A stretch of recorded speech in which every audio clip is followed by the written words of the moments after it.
So hi everyone. So ఈ వీడియోలో మనం రీసెంట్గా అంటే నిన్న మొన్న డిపార్ట్మెంట్ ఆఫ్ ఎకనామిక్స్ వాళ్ళు ఇంకో రిపోర్ట్ రిలీజ్ చేసినారు. దాని పేరు economic pulse of India, economic pulse of Telangana. So దీని గురించి మనం చూద్దాం. ఇది పెద్ద రిపోర్ట్ ఏం కాదు, హార్డ్లీ ఒక 40 pages ఉంటుంది. But it is like recap of what we have learned in socio economic outlook. అదంతా ఉంటుంది. సోషియో ఎకనామిక్ అవుట్లుక్ అనేది మనం జూన్ జూలై అప్పటి వరకు ఉంటుంది డేటా. దాని తర్వాత ఆగస్ట్ సెప్టెంబర్లో ఏమైంది అనేది దీంట్లో ఇన్ డీటెయిల్గా ఉంటుంది. రైట్, ఏమైంది దీనికి?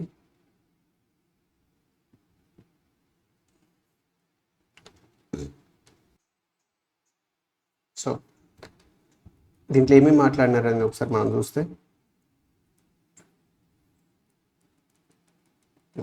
ప్రిఫేస్ కొద్దాం మళ్ళీ. సో ఇది మొత్తం ఇండెక్స్ దీంట్లో డిస్కస్ చేసేది. ఎకనామిక్స్ స్నాప్చాట్ ఆఫ్ తెలంగాణ రీసెంట్గా with respect to financial year 25 వరకు, FY25 అంటే 24 మార్చ్ నుంచి మొన్న ఏప్రిల్ వరకు. దాంతోపాటు ఇన్ఫ్లేషన్ గురించి మాట్లాడినారు. ఇన్ఫ్లేషన్, రూరల్ ఇన్ఫ్లేషన్ ఎట్లా ఉంది, అర్బన్ ఇన్ఫ్లేషన్ ఎట్లా ఉంది. దాంతోపాటు CFPI అంటే కన్జ్యూమర్ ఫుడ్ ప్రైస్ ఇండెక్స్, ఇది ఎట్లా ఉంది రూరల్లో, అర్బన్లో. దాంతోపాటు కోర్ ఇన్ఫ్లేషన్ అంటే ఇన్ఫ్లేషన్ ఎక్స్క్లూడింగ్, ఇదంతా చూస్తాం మనం వల్ల నేను చెప్పేటప్పుడు చూస్తాను. అండ్ ఇది గ్రూప్ వైజ్గా ఇన్ఫ్లేషన్ ఎట్లా ఉంది, సెక్టర్ వైజ్గా ఎట్లా ఉంది ఇన్ఫ్లేషన్ అనేది with respect to rural, urban చూస్తాం. And with respect to different sectors కూడా మనం ఇన్ఫ్లేషన్ అనేది చూస్తాం. దాంతోపాటు fiscal trends with respect to tax and non tax. Tax ఎట్లా వస్తున్నాయి, నాన్ ట్యాక్సెస్ ఎట్లా వస్తుంది, దేని షేర్ ఎంత ఉంది, రీసెంట్ ఎట్లా ఉంది అని క్వశ్చన్ అడిగితే ఇట్లా అడుగుతారు. ట్యాక్స్ రెవెన్యూ తెలంగాణది గత 4, 5 or 10 సంవత్సరాల నుంచి దాని గ్రోత్ని ఒకసారి అనలైజ్ చేయండి, లేకపోతే నాన్ ట్యాక్స్ రెవెన్యూ యొక్క గ్రోత్ని, వాటి ట్రెండ్స్ని అనలైజ్ చేయండి అని ఉంటుంది మోస్ట్లీ. సో అక్కడ మనకి ఈ డేటా అయితే మోస్ట్ యూస్ఫుల్ అవుతుంది. దాంతోపాటు we'll also learn about rainfall variability, focusing more on after Congress government వచ్చినప్పటి నుంచి, అంటే December 2023 నుంచి ఏమవుతుంది అనేది దీంట్లో స్పెషల్గా ఇచ్చినారు. క్రాప్ ప్రొడక్షన్, మొత్తం రెయిన్ఫాల్ ఎట్లా ఉంది, ఎక్సెస్ ఎట్లా ఉంది, డీవియేషన్ ఎంత ఉంది ఈ సంగతి అనేది. దాని తర్వాత అగ్రికల్చర్ గ్రౌండ్ సోన్ ఏరియా, ఇదంతా మనం ఎస్సీలో కూడా చూసినాం. ఇది ఒక కంపారిటివ్ అనాలిసిస్లో ఉంటుంది. దాంతోపాటు తెలంగాణ ఆర్గానిక్ ఫార్మింగ్ యొక్క స్టేటస్ ఏంటి అనేది. దాంతోపాటు water levels are directly related to agriculture productivity. Of course irrigation ఎక్కువ ఉంటే అగ్రికల్చర్ ప్రొడక్టివిటీ పెరుగుతుంది. సో దాని యొక్క కోరిలేషన్ అనేది ఒక చూస్తాం మనం. దాని తర్వాత industries sector wise growth rate, వాటి యొక్క కంపోజిషన్, ఇది ఆల్రెడీ చూసిందే. రీసెంట్ది ఎట్లా ఉంది అనేది. దాని తర్వాత ఇండెక్స్ ఆఫ్ ఇండస్ట్రియల్ ప్రోగ్రెస్ అని ఒకటి ఇండెక్స్ ఉంటుంది. So index of industrial production growth, అది దాని గురించి స్పెషల్గా మాట్లాడినారు. అది దాని యొక్క ఓవరాల్ గ్రోత్ రేట్ ఎట్లా ఉంది, సెక్టర్ వైజ్ ఎట్లా ఉంది.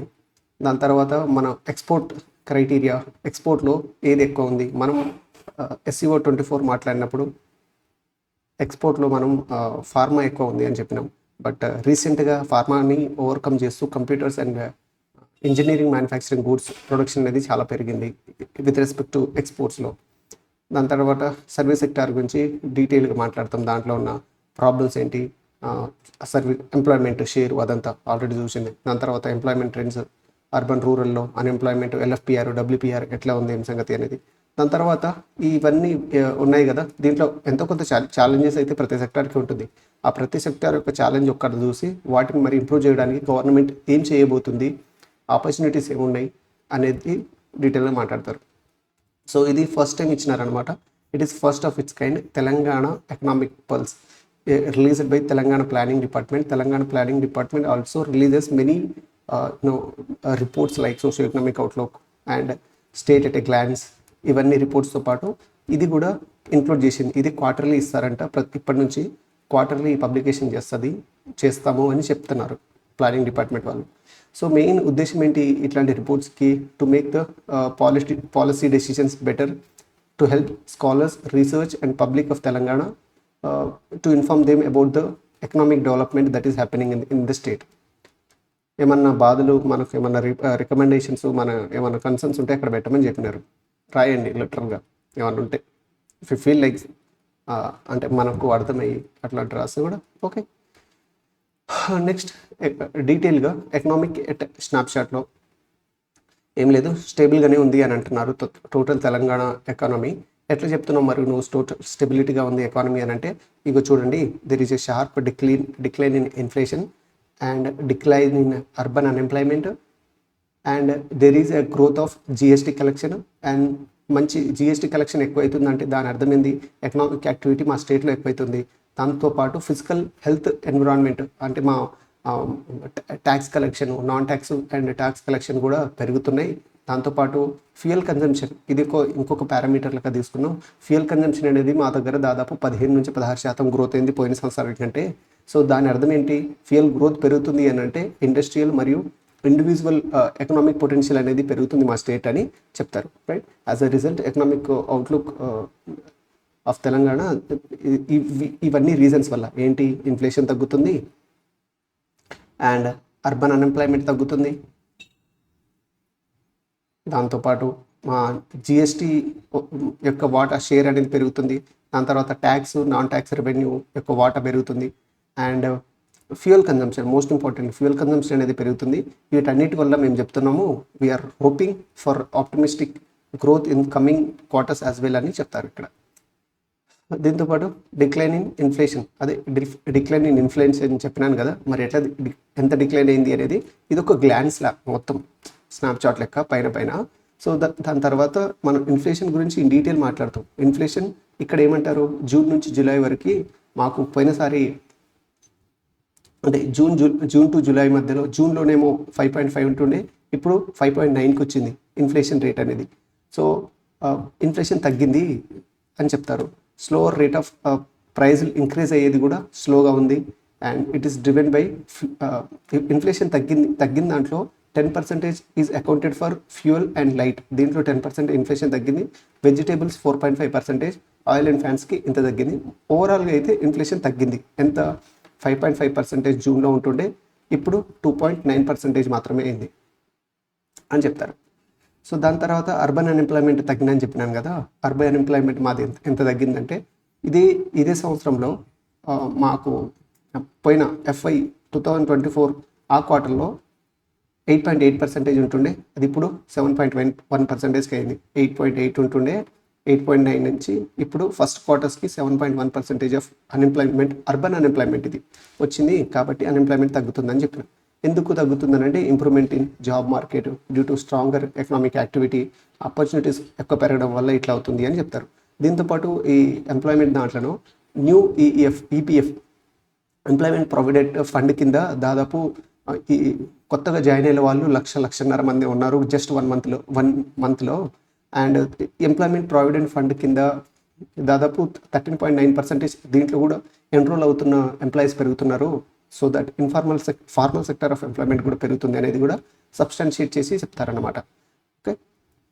దాంతోపాటు ట్యాక్స్ రెవెన్యూ పెరుగుతుందని చెప్పినాను కదా, ట్యాక్స్ రెవెన్యూ ఎట్లా పెరుగుతుంది మనది అని అంటే, దాదాపు ఎంత గ్రోత్ రేట్ ఉంది ట్యాక్స్ రెవెన్యూకి, 7.2% గ్రోత్ రేట్ ఉంది. స్టేట్ ఓన్ ట్యాక్స్ రెవెన్యూ, అదే ట్యాక్స్ రెవెన్యూలో స్టేట్ ఓన్ ట్యాక్స్ రెవెన్యూ దాదాపు 7.2% గ్రోత్ రేట్ చూపించింది. And it implies the solid fiscal position of Telangana. And GST collections కూడా పెరిగినాయి. జిఎస్టీ కలెక్షన్స్ దాదాపు 10% గ్రోత్ రేట్ ఉంది, right. And healthy consumption and business, GST యొక్క collections పెరుగుతుంది అని అంటే దాని అర్థమైంది కన్జంప్షన్ పెరుగుతుంది, బిజినెస్ యాక్టివిటీ పెరుగుతుంది, ప్రోగ్రెస్ అవుతుంది, డెవలప్మెంట్ అవుతుందని చెప్తారు, రైట్. సో అంటే నేను ఫస్ట్ ఇవి చెప్పిన పాయింట్స్ అన్నిటిని సబ్స్టాన్షియేట్ చేస్తూ ఇవన్నీ కింద డీటెయిల్స్ ఇస్తారనమాట. అడిషనల్గా there is a substantial growth in fuel consumption. చెప్పినాను కదా, ఫ్యూయల్ కన్జంప్షన్ పెరిగింది, దాదాపు 15.6% గ్రోత్ రేట్ పెరిగింది. It indicates robust economic activity specially in sectors like transportation, logistic and manufacturing. And Telangana's agriculture allied sector రీసెంట్గా ఈ FY 2024లో it has seen a growth rate of 5.7%, right. So ఇది మళ్ళీ ఎన్ని data అంటే మనకు నెత్తి ఖరాబ్ అయిపోతుంది. మనం SCOలో ఏమి ఇచ్చినారు, మన అగ్రికల్చర్ గ్రోత్ రేట్ వచ్చేసి అరౌండ్ 4%. సో ఇప్పుడు ఎస్సీఓ తర్వాత వచ్చిన దాంట్లో ఇది 5.7 అని చెప్తున్నారు. సో ఎయిదర్ ఇదన్నా అదన్నా ఏదో ఒకటి స్టిక్ అని ఉంటే మనకి మంచిది, రైట్.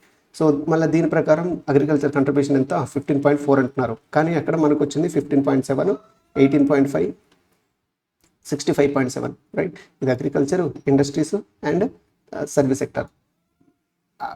ఇవి బెటర్, మళ్ళీ ఇవి వదిలేయండి, ఇది అవసరం లేదు మళ్ళీ. సో ప్యాడీ మనకు తెలుసు, ప్యాడీ దాదాపు 2015 నుంచి 16 చూసుకుంటే మనకు ఫస్ట్ ప్యాడీ కల్టివేషన్ ఏరియా వచ్చేసి దాదాపు ఒక 18.5 lakhsలోనే ఉంటుండే 2015-16లో. అది ఇప్పుడు వచ్చేసి దాదాపు 65 లక్షల ఎకరాలలో ప్యాడీ చేస్తున్నారు. There is a increase of about 250% of cultivation, particularly with respect to paddy. మళ్ళీ ఇండస్ట్రీలో కూడా 17 ఇది అవసరం లేదు, మళ్ళీ ఇండస్ట్రీ అయితే మనది 18.5, అది గుర్తుపెట్టుకోవాలి, రైట్. సో మళ్ళీ దీంట్లో ఇన్ డీటెయిల్గా మాట్లాడితే ఇండస్ట్రీలో ఏది ఎక్కువ ఉంది ఆర్ అగ్రికల్చర్ ఏది ఎక్కువ ఉంది అనేది మనం విత్ రెస్పెక్ట్ టు ఎస్సీఓ ఆ డేటానే చూసుకోండి, మళ్ళీ ఇదంతా అవసరం లేదు, రైట్. ఎస్సీఓ ప్రకారం అయితే ఫస్ట్ మనకు క్రాప్స్ ఉంది, followed by live stock. Numbers wise ఇవే ఉంటాయి ఇక్కడ కూడా, బట్ దీని కంట్రిబ్యూషన్ అనేది స్లైట్గా 1% అటు ఇటు అవుతుంది. దానికి అంత వరి అవ్వాల్సిన అవసరం లేదు మనకి. ఇండస్ట్రియల్ సెక్టార్లో కూడా మళ్ళీ మ్యానుఫ్యాక్చరింగ్ అనేది డామినెంట్. మనం ఎస్సీఓ మాట్లాడుతున్నప్పుడు కూడా చూసినాం, అది ఫస్ట్ మ్యానుఫ్యాక్చరింగ్, దాని తర్వాత కన్స్ట్రక్షను, దాని తర్వాత ఇండస్ట్రియల్లో మైనింగ్, అదంతా చూసినాం, రైట్. మనం దానికి కోడ్ కూడా పెట్టుకొని చూసిండే. నెక్స్ట్ ఇంకోటి ఇండస్ట్రీస్ మాట్లాడుతున్నప్పుడు ఈ పారామీటర్ని మనం యూజ్ తీయచ్చు. ఏంటి అని అంటే ఇండెక్స్ ఆఫ్ ఇండస్ట్రియల్ ప్రొడక్షన్లో it's a compound monthly growth rate of 2.9%, right. Compound monthly rate అనేది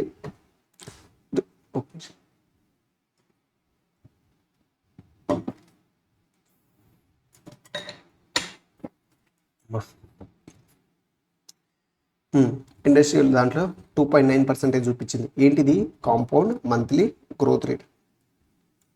కాంపౌండ్ అని అంటే మనం గ్రోత్ రేటు, ఇప్పుడు మనం డైరెక్ట్గా గ్రోత్ రేట్ ఎట్లా చేస్తాం, XY అని అంటే X-Y/X × 100 చేస్తాం, అది డైరెక్ట్ గ్రోత్ రేట్. అట్లా కాకుండా X ప్లస్ ఇట్లా ఈ మధ్యలో జరిగిన మొత్తం ప్రతిదాన్ని మనం కాంపౌండ్ చేసుకొని చేసేది కాంపౌండ్ గ్రోత్ రేట్ అనేది చాలా అంటే మామూలుగా అయితే తక్కువ ఉంటుంది compound growth rate when you compare with general growth. ఇంకా దీంతో కంపేర్ చేసుకుంటే కాంపౌండ్ యాన్యువల్ గ్రోత్ రేట్ ఇంకా తక్కువ ఉంటుంది, ఎందుకంటే మనం అక్కడ తీసుకునే బేస్ అనేది చాలా ఎక్కువ కాబట్టి. సో అదంతా మనకు అవసరం లేదు. సో ఇక్కడ ఏంది మనం గుర్తుపెట్టుకోవాల్సింది అంటే ఈ IIP index of industrial production release చేసిన దీని ప్రకారం compound monthly growth rate of industries వచ్చేసి మనది 2.9%. అంటే తెలంగాణది ఆల్మోస్ట్ CMGR వచ్చేసి 3%, కానీ తెలంగాణది ఇండియాది కంపేర్ చేసుకుంటే అది 0.52% మాత్రమే. అంటే ఇండస్ట్రియల్ దీంట్లో గ్రోత్ రేట్లో మనం చాలా జల్దీ అవుతుంది మనది అని పాయింట్ రాయొచ్చు అక్కడ. సర్వీస్ సెక్టర్ మనం మళ్ళీ ఇదంతా అవసరం లేదు, మనకు 65.7 అండ్ 14.6 దీని గ్రోత్ రేటు. అండ్ ఇండస్ట్రీస్ చూసుకుంటే దీని గ్రోత్ రేట్ 14.6, దీని 10.1, దీని 4%. ఇవే గుర్తుపెట్టుకోవాలి, మళ్ళీ మనకి కొత్త వాల్యూస్ వద్దు. ఇన్ఫ్లేషన్ గురించి, ఇన్ఫ్లేషన్లో 3-4 రకాలు ఉంటాయి, రైట్. ఒకటేమో కంబైన్డ్ ఇన్ఫ్లేషన్ ఉంటుంది, ఇంకోటి కోర్ ఇన్ఫ్లేషన్, ఇంకా ఏముంటాయి అది కంబైన్డ్ ఫుడ్ CFPI. ఒక్క నిమిషం, సరే ఇచ్చిన దాని ప్రకారం చూసుకుంటే వెళ్దాంలే.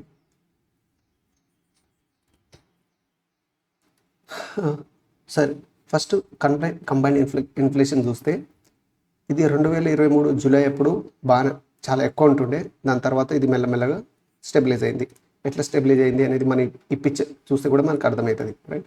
సో జూలై చెప్పినాం కదా, జూలై 2023 అప్పుడు దాదాపు 8.6% ఉంటుండే ఈ ఇన్ఫ్లేషన్, కంబైన్డ్ ఇన్ఫ్లేషన్. అది మెల్లమెల్లగా it has brought down to 2.9% ప్రస్తుతం, రైట్. అంటే ఈ 23 నుంచి ఇప్పటికీ మన ఇన్ఫ్లేషన్ చూడండి, 8.6 నుంచి ఇట్ హ్యాస్ కేమ్ టు 2.9% ఒడిదుడుకులతోటి. Combined inflation steady slight fluctuations 2.9కి వచ్చింది, బ్రాడ్ బేస్డ్ రిడక్షన్ ఎక్కువ అయింది. It indicates more stable economic environment. అట్లా రూరల్లో మళ్ళీ మనం స్పెషల్గా దీని inflation with respect combined inflation with respect to rural and urban చూసుకుంటే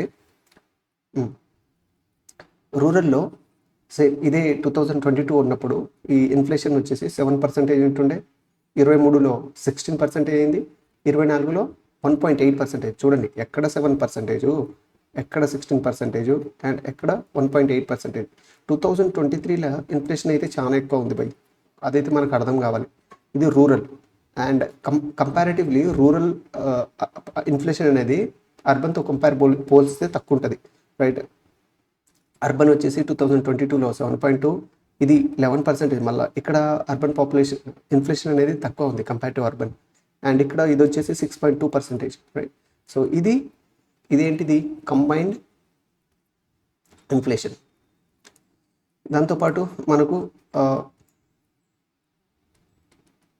ఏంటి మళ్ళీ రూరల్ ఇన్ఫ్లేషన్ ట్రెండ్స్ 2.9 ఉంది, urban inflation study decline. Okay,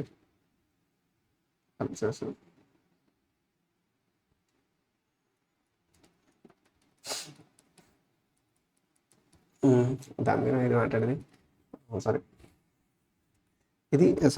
ఇది this is not combined inflation, ఇది కంబైన్డ్ ఇన్ఫ్లేషన్ కాదు. ఇది సిఎఫ్పిఏ అంటే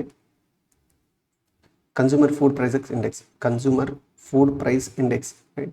సో ఇది ఇక్కడ మాట్లాడేది మనది కంబైన్డ్ ఇన్ఫ్లేషన్ కాదు. కంబైన్డ్ ఇన్ఫ్లేషన్కి మళ్ళీ రూరల్ అర్బన్ అనేది వాల్యూస్ ఇవ్వలేదు. బట్ ఇక్కడ ఏమంటున్నారంటే rural inflation combined దాంట్లోనో rural spike దీంట్లో ఎక్కువ వచ్చింది, దాదాపు 10% ఉంటుండే, అది మళ్ళీ 2.2కి తీసుకొని వచ్చినామా అని అంటున్నారు. ఓకే,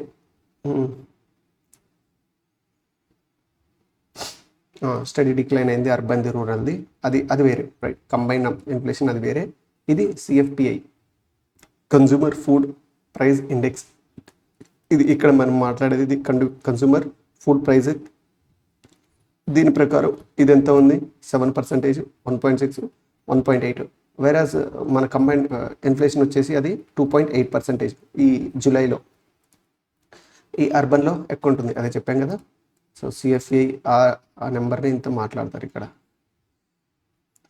ఇంకోటి కోర్ ఇన్ఫ్లేషన్ ఉంటుంది, రైట్. కోర్ ఇన్ఫ్లేషన్ అంటే మన ఇప్పుడు మాట్లాడిన ఏమంటారు కంబైన్డ్ ఇన్ఫ్లేషన్ నుండి ఇది ఎక్స్క్లూడింగ్ ఫుడ్ అండ్ ఎనర్జీ తీసేస్తే మనకు వచ్చేది కోర్ ఇన్ఫ్లేషన్.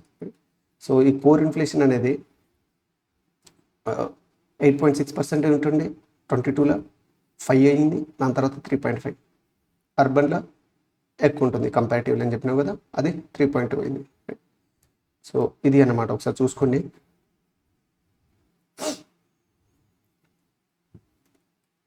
ఇంకా గ్రూప్ వైజ్ ఇన్ఫ్లేషన్ మళ్ళీ పల్సెస్లో ఏది ఎంత అవసరం. Okay, cool. సో మళ్ళీ ఈ ఫిజికల్ ట్రెండ్స్ చూద్దాం. Physical trends with respect to tax revenue and non tax revenue. So ఈ ట్యాక్స్ రెవెన్యూ కనుక చూసుకుంటే మనం ఫిజికల్ ఇయర్ 23 నుండి 25 వరకు, అంటే మొన్న ఫస్ట్ క్వార్టర్ వరకు, ఈ first quarter of FY23 reported tax revenue of 29,000 crores, 31,000, ఇది 34,000. ట్యాక్స్ రెవెన్యూ అయితే పెరుగుతుంది, వేరాజ్ నాన్ ట్యాక్స్ రెవెన్యూ అనేది తగ్గుతుంది, రైట్. సో ఇది ఇంపార్టెంట్ పాయింట్ అన్నమాట. ఎందుకు తగ్గుతుందని మొన్న సీఎం రేవంత్ రెడ్డి గారు అఫీషియల్స్ని పిలిచి అడిగినారు, దీన్ని ఇంప్రూవ్ చేయాలి, రిఫార్మ్స్ ఏమైనా ఉంటే చేసుకోండి మీరు ఇంటర్నల్గా, అది అని చెప్పి తీసుకొచ్చినారు. సో ఇది ఫస్ట్ ఏమో 6,408, దాదాపు 7,000 crores ఉంటుండే, దాని తర్వాత ఇట్ హ్యాస్ FYలో 1కి పెరిగింది, దాని తర్వాత 1,000 ఫస్ట్ క్వార్టర్స్లో. సో ఈ నాన్ ట్యాక్స్ రెవెన్యూ కలెక్షన్లో ఏమేమి ఉంటాయి అని అంటే ఇక్కడ పెట్టిండే, దీంట్లో ఏమేమి ఉంటాయి, interest receipts, dividends and profits, general services, economic services, right. మన స్టాంప్ డ్యూటీ అదంతా దీంట్లోనే వస్తుంది.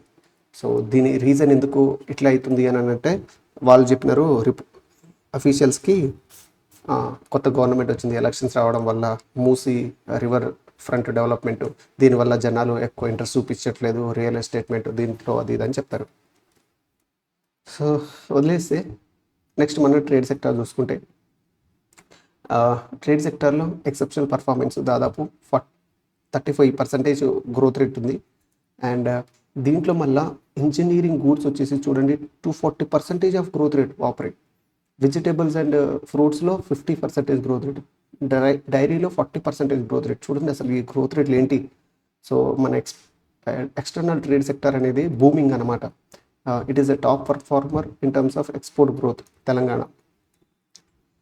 మన comparison of export sector with respect to state country మొత్తం చూసుకుంటే, ఈ ఫినాన్షియల్ ఇయర్ 24-25లో మన ఎక్స్పోర్ట్ గ్రోత్ రేట్ ఎంత 34 అని చెప్పినాం కదా.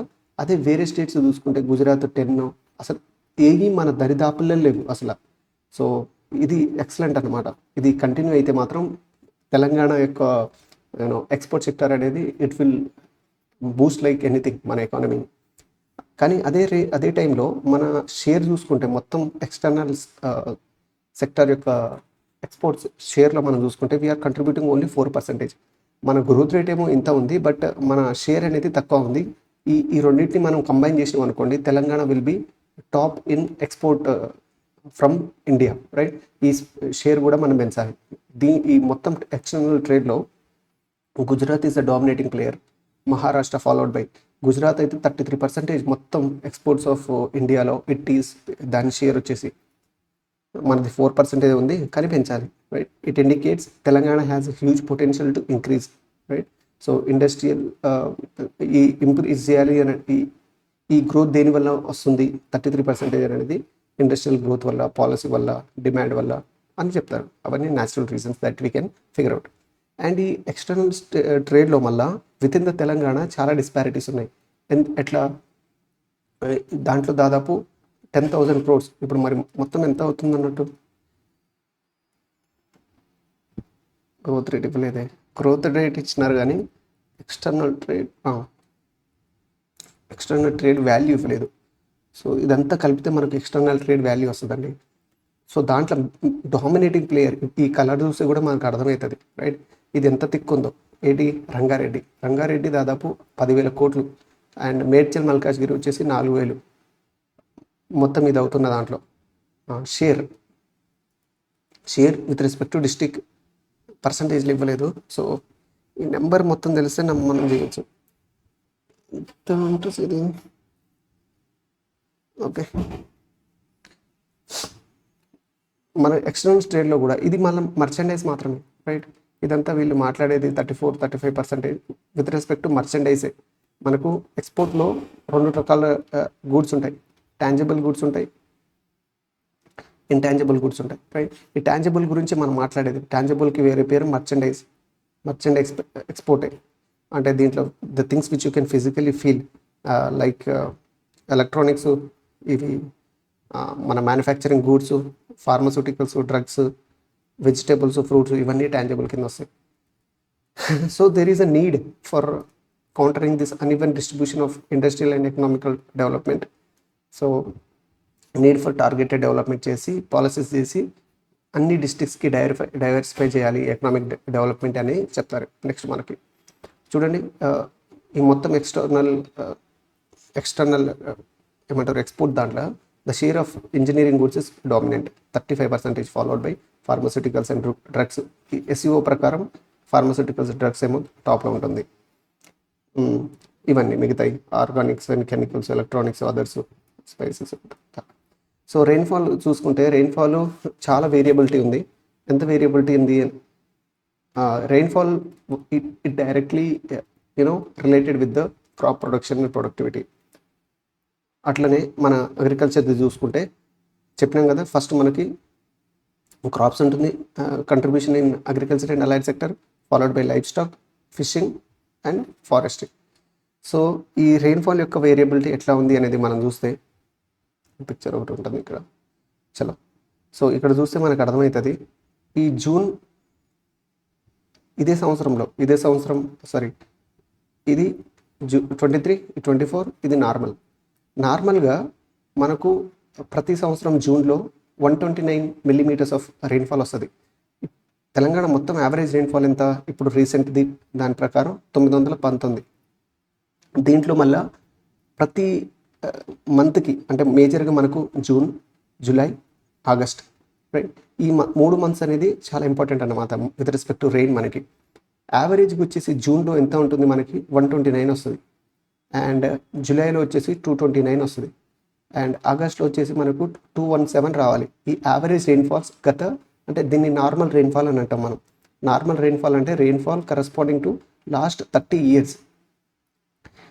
ఇది ఇంత రావాలి ప్రతి సంవత్సరం జూన్లో. కానీ మనకు ఈ సంవత్సరం జూన్లో వచ్చేసి 2023లో 72 మాత్రమే వచ్చింది. 2023లో తక్కువ పడ్డది మనకు జూన్లో రెయిన్ఫాల్. అదే 2024 జూన్లో మళ్ళీ ఎక్కువ పడ్డది. అంటే ఒకటే సంవత్సరము, పోయిన సంవత్సరం ఏమో తక్కువ పడ్డది, ఈ సంవత్సరం మళ్ళీ జూన్లో ఎక్కువ పడ్డది. మళ్ళీ సేమ్ చూసుకుంటే మనం జూలైలో రావాల్సింది ఎంత 229, ఇది 489 వచ్చింది పోయిన సంవత్సరం జూలైలో విపరీతమైన వర్షం. అండ్ ఈ సంవత్సరం వచ్చేసి ఇది 298. అంటే యావరేజ్గా రావాల్సిన దానికంటే ఈ సంవత్సరం జూలైలో ఎక్కువ వస్తుంది. అండ్ నెక్స్ట్ ఆగస్ట్లో యాక్చువల్గా 217 రావాలి, కానీ యాక్చువల్గా రావాల్సిన దానికంటే తక్కువనే వస్తుంది మనకు ఆగస్ట్లో యాక్చువల్గా రావాల్సిన దానికంటే 2 సంవత్సరాలలో మనకు ఆగస్ట్లో తక్కువ వస్తుంది, జూలైలో ఎక్కువ వస్తుంది. అది మనం what we can infer from that particular chart.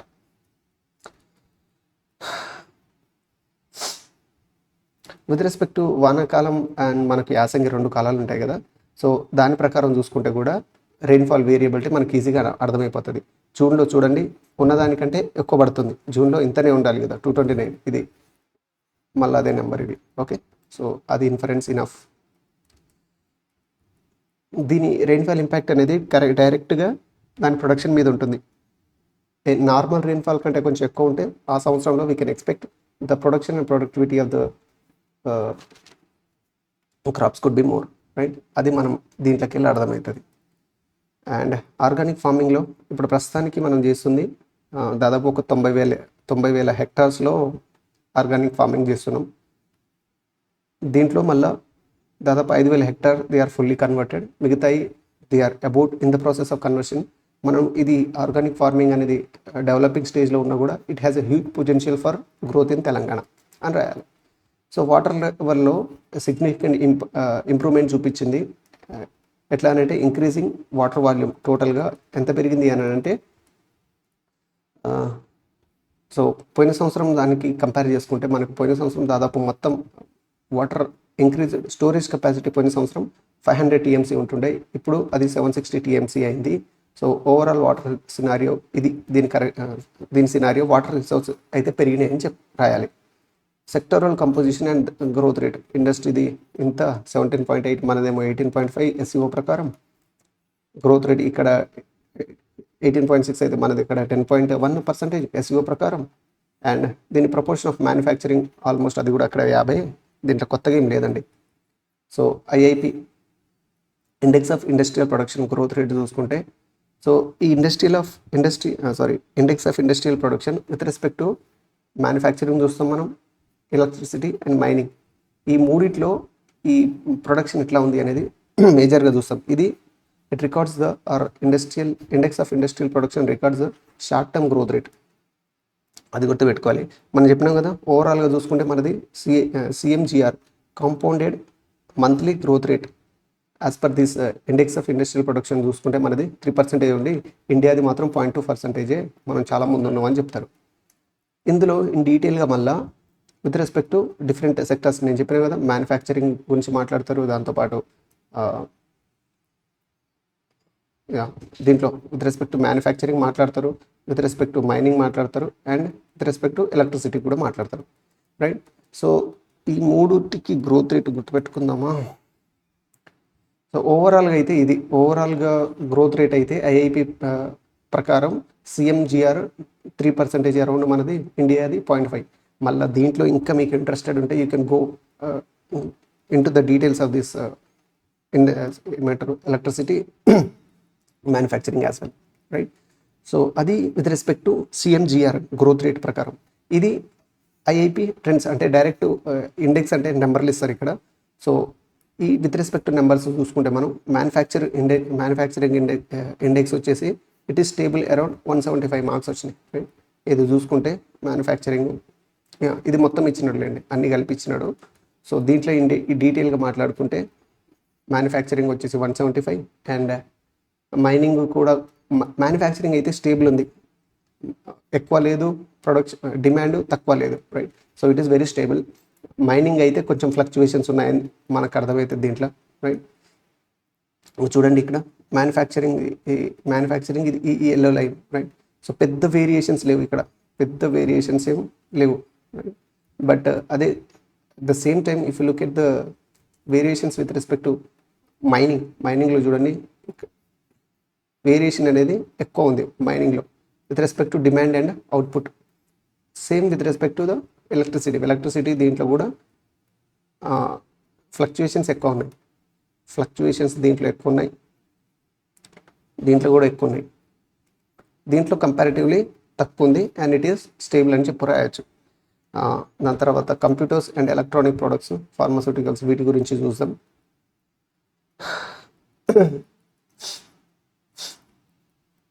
Computers and electronic ప్రొడక్ట్స్లో సిఎంజిఆర్ వచ్చేసి పాపరేట్ 27.58% ఇది, రైట్. సో దీని గ్రోత్ రేట్ అనేది చాలా ఎక్కువ ఉంది కంప్యూటర్ ఎలక్ట్రానిక్, ఎందుకంటే ఈసీఏల్ ఉంది కాబట్టి మన దగ్గర.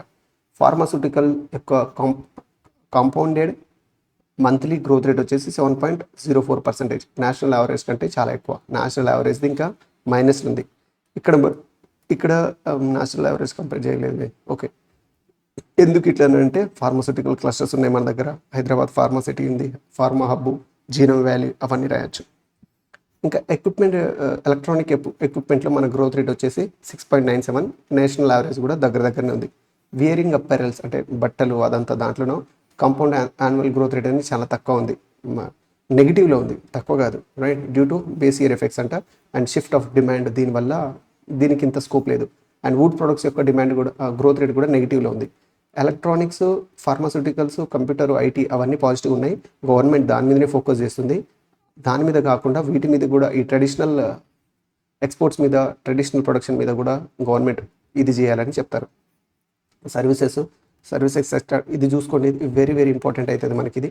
సో గత 10 సంవత్సరాలుగా మనకు ఫస్ట్ 2014-15 ఉన్నప్పుడు షేర్ 61-20 ఇట్లా అని. సో ఒకటైతే మనం చెప్పొచ్చు, గ్రాడ్యువల్గా దీని షేర్ అయితే పెరుగుతూ ఉంటుంది, రైట్. ఏది సర్వీస్ సెక్టార్ది, ఈ రెండింటి ఈ సెక్టార్ అనేది తగ్గుతూ ఉంటుంది, ఇవి తగ్గుతూ ఉంటాయి. సో దీనిది అయితే పెరుగుతూ ఉంటుంది, మనం ఎస్యూలో కూడా ఫిగర్ అవుట్ చేసిన పాయింట్ ఇది. సో నోటిసబుల్ షిఫ్ట్ ఉంటుంది ఇన్ దిస్ ఎకనామిక్ కంపోజిషన్. మొత్తం మనకు service sector growing at and rapid. So and industry sector వచ్చేసి గ్రోత్ డిక్లైన్ అవుతుంది. It indicates the structural shift, మొత్తం సర్వీస్ ఓరియంటెడ్ మోడల్ అవుతుంది. ఎందుకనంటే IT and real estate influence అయితే చాలా ఎక్కువ ఉంది. మళ్ళీ దీంట్లో మన సబ్సెక్టార్ విత్ రెస్పెక్ట్ టు సర్వీస్ కూడా మనం మాట్లాడుకోవచ్చు, పెద్ద తేడా ఉండదు ఎస్సీలో మనం మాట్లాడింది. అండ్ హైదరాబాద్లో ఇది quarter wise Hyderabad housing price ఇండెక్స్లో మనం తెలంగాణలో రేట్లు ఎక్కువ ఉన్నాయని చెప్తారు, రైట్. సో అదొకటి. Consistently records the highest house pricing index in South India, Hyderabad. Trades and హోటల్స్లో కూడా గ్రోత్ రేటు దాదాపు 23-24% ఉంది. ట్రేడ్స్ అండ్ హోటల్స్ కూడా బాగా పెరుగుతున్నాయి. ఫస్ట్ మనకు తెలంగాణ వచ్చినప్పుడు 22% ఉంటుండే షేర్, ఇప్పుడు 30% అయింది. స్ట్రాంగ్ అండర్లయింగ్ డిమాండ్ ఈ సెక్టర్లని. సర్వీస్ ఎక్స్పోర్ట్స్లో 33% గ్రోత్ రేట్ ఉంది ఎక్స్పోర్ట్స్లో. అందుకనే మనం హైదరాబాద్ని ఏమంటున్నాం, సైబరాబాద్ అని కూడా అంటామని చెప్తున్నారు. It is a major hub for IT and IT enable services యొక్క ఎక్స్పోర్ట్స్కి అని చెప్తారు ఇక్కడ, రైట్. సో కాకపోతే దీంట్లో ఏంది అని అంటే మనకు ఐటీ ఎక్స్పోర్ట్ అదంతా బాగానే అవుతుంది, కానీ number of literates who can code program only 5.7% ఉన్నాడు. కేరళలో దాదాపు 10% ఉన్నారు, తమిళనాడులో 6.3% ఉన్నాడు. It restricts the access and ఏమంటారు rural urban divide or digital divide అనేది తెలంగాణలో ఉంది. స్కిల్ డెవలప్మెంట్, సాఫ్ట్ స్కిల్స్ ఇవన్నీ ఎన్హాన్స్ చేసి we should broader the range of job opportunities in service sector అని చెప్తారు. ఎంప్లాయ్మెంట్ ట్రెండ్స్ చూసుకుంటే పిఎల్ఎఫ్ఎస్లో ఈ రీసెంట్ది అనమాట ఇది, with respect to April and June నుంచి తీసుకున్న దాంట్లో there is improvement in urban employment things. LFPR అనేది 53% అయింది. అర్బన్ ఎంప్లాయ్మెంట్లోని ఎల్ఎఫ్పిఆర్ 53% ఇదైంది.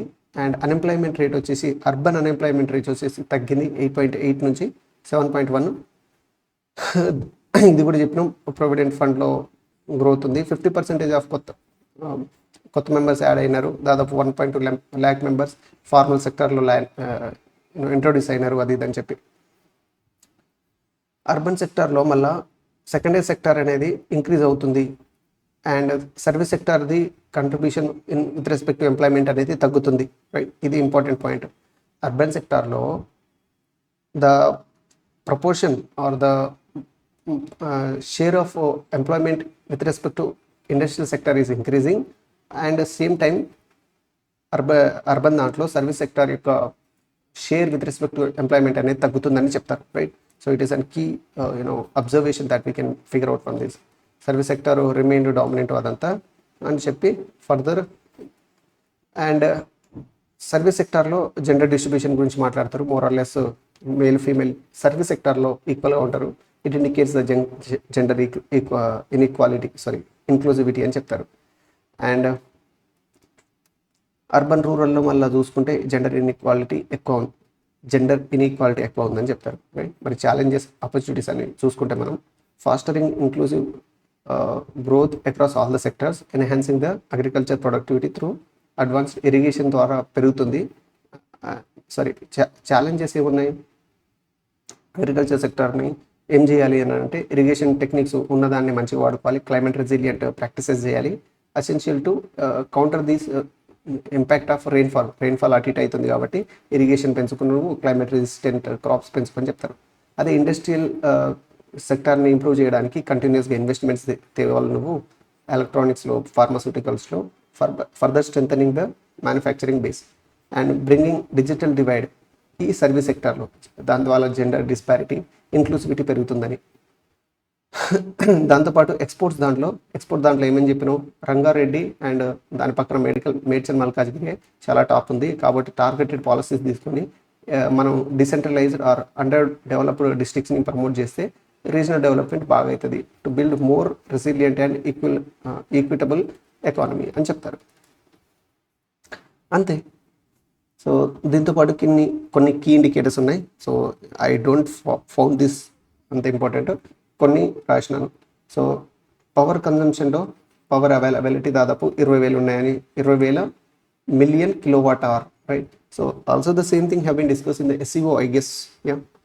నెంబర్ ఆఫ్ ఈ ట్రాన్సాక్షన్స్ అనేవి పర్ 1000 పాపులేషన్ 2024లో 700 అయినాయి. ఈ సంవత్సరం ఫస్ట్ క్వార్టర్లోనే దాదాపు 430 అయింది. అంటే 430 అయిందంటే ఈ సంవత్సరం ఇంకా ఎక్కువైతే ఈ ట్రాన్సాక్షన్స్ అని చెప్తున్నారు. మొత్తం ఈ బిల్ వాల్యూమ్ వచ్చేసి మొత్తం అంటే ఈ గవర్నెన్స్ని మనం ఎక్కడన్నా రాసేటప్పుడు గవర్నమెంట్ ఎలక్ట్రానిక్ అంటారు ఈ గవర్నెన్స్ చేస్తుంది, ఇప్పటిదాకా రిజల్ట్ బాగానే ఉన్నాయి అనే దాంట్లో మనం ఈ పాయింట్ యాడ్ చేయవచ్చు. ఎస్బట్ ఇయర్ ఇదంతా చూసినాం, ఇది కూడా అంత అవసరం లేదు. సో ఇంకోటి ఎన్విరాన్మెంట్ గురించి ఇచ్చినారు ఎప్పుడు లేనిది. సో ఎయిర్ క్వాలిటీ ఇండెక్స్ మనది ఎంత ఉంది? 2024-25 ఈ ప్రస్తుతానికి 61 ఉంది. 61 అండ్ మంత్లీ నాయిస్ డెసిబుల్ వచ్చేసి 67 డెసిబల్స్ ఉంది. సో వీటి యొక్క అంటే అవి విత్ ఇన్ ద రేంజ్లోనే ఉన్నాయని చెప్తారు. సో అదొకటి ఉంటుంది ఇక్కడ. ఈక్వై ద్వారా మనది ఎంత వచ్చింది ఇప్పుడు? 61 కదా. అంటే we are following in the range of satisfactory. అంటే minor breathing issues, discomfort impact అన్నమాట. ఏక్యూఐ అనేది పెరుగుతూ ఉంటే హెల్త్ ఇంపాక్ట్స్ అనేది కూడా పెరుగుతూ ఉంటాయి. సో దానిది అన్నమాట ఇది. అండ్ నాయిస్ లెవెల్ది 67 ఉంది కదా మనం. సో అది కూడా విత్ ఇన్ ఇదిలో ఉందని అని చెప్తారు, రైట్. ఇవి స్టాండర్డ్స్ అనమాట విత్ రెస్పెక్ట్ టు రెసిడెన్షియల్ ఏరియానా, కమర్షియల్ ఏరియానా, ఇండస్ట్రియల్ సర్వీస్ ఇదంతా అవసరం లేదు మనకి. So it is within the satisfactory levels of as per state pollution control board అని చెప్పి రాయొచ్చు, రైట్. అది ఇచ్చేది మనకి తెలంగాణ పొల్యూషన్ కంట్రోల్ బోర్డే కాబట్టి. Okay. So this is all about ఏమంటారు పల్స్ ఆఫ్ తెలంగాణ. ఓకే.